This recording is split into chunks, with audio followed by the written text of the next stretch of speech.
नमस्कार दोस्तों, मैं पंडित अभिषेक तिवारी। इस वीडियो में आप लोगों को बताऊंगा महालक्ष्मी के प्रादुर्भाव की कथा, उनके मंत्र और उनके पूजन की विधि।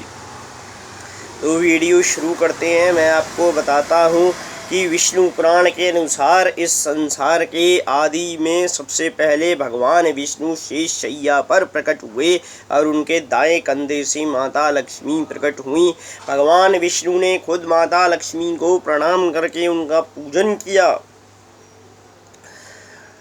यहाँ मैं बता दूं कि भगवान विष्णु केवल संकल्प करते हैं, उस संकल्प को माता महालक्ष्मी पूरा करती हैं। इस सृष्टि की रचना का जो संकल्प भगवान विष्णु करते हैं उसको माता लक्ष्मी पूरा करती हैं।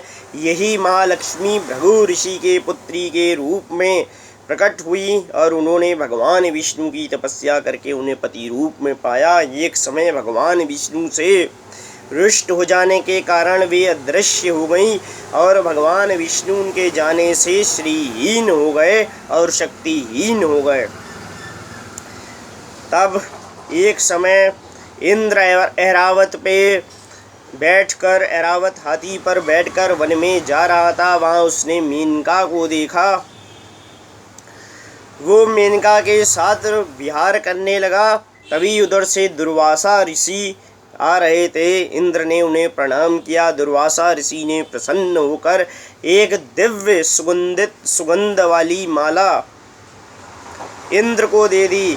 इंद्र ने उसे खुद नहीं पहनकर ऐरावत हाथी के सिर पर रख दिया। इससे दुर्वासा ऋषि बहुत क्रोधित हो गए। उन्होंने इंद्र को शाप दिया कि ये इंद्र, जिस श्री और लक्ष्मी का तुझे इतना अहंकार है, जिस धन ऐश्वर्य और वैभव का तुझे अहंकार है, वह सब नष्ट हो जाए और तू श्रीहीन हो जाए।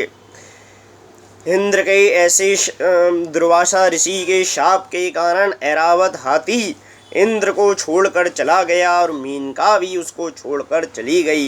इंद्र श्रीहीन हो गए और अपने राज्य में जब गए तो वहाँ उसने देखा कि दैत्यों ने वहाँ आक्रमण करके उस पे अपना अधिकार जमा लिया है, उसके स्वर्ग पे भी अपना अधिकार जमा लिया है। इंद्र श्रीहीन हो गए।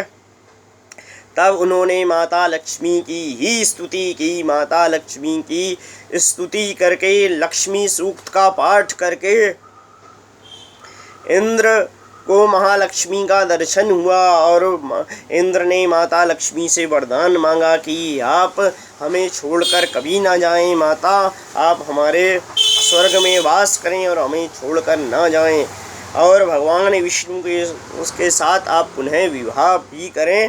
तो इस प्रकार फिर माता ने उन्हें वरदान दिया कि मैं संसार को छोड़कर अब कभी भी नहीं जाऊंगी।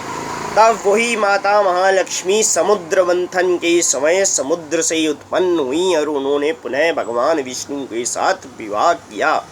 तो ये माता महालक्ष्मी पहले भृगु ऋषि की कन्या हुई थी और उसके बाद समुद्र मंथन के समय समुद्र से प्रकट हुई थी।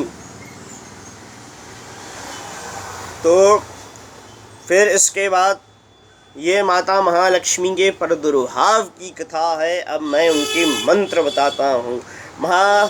महालक्ष्मी माता का सबसे आसान मंत्र है और सबसे सिद्ध मंत्र भी है, ओम महालक्ष्मी स्वाहा या ओम महालक्ष्मी नमः।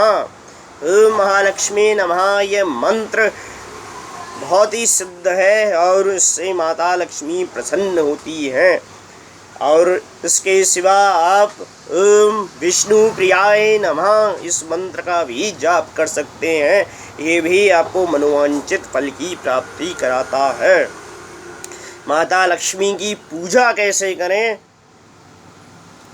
माता लक्ष्मी को लाल वस्त्र अर्पित करके, लाल चीज़ों को अर्पित करना है। लाल वस्त्र हुए, लाल सिंदूर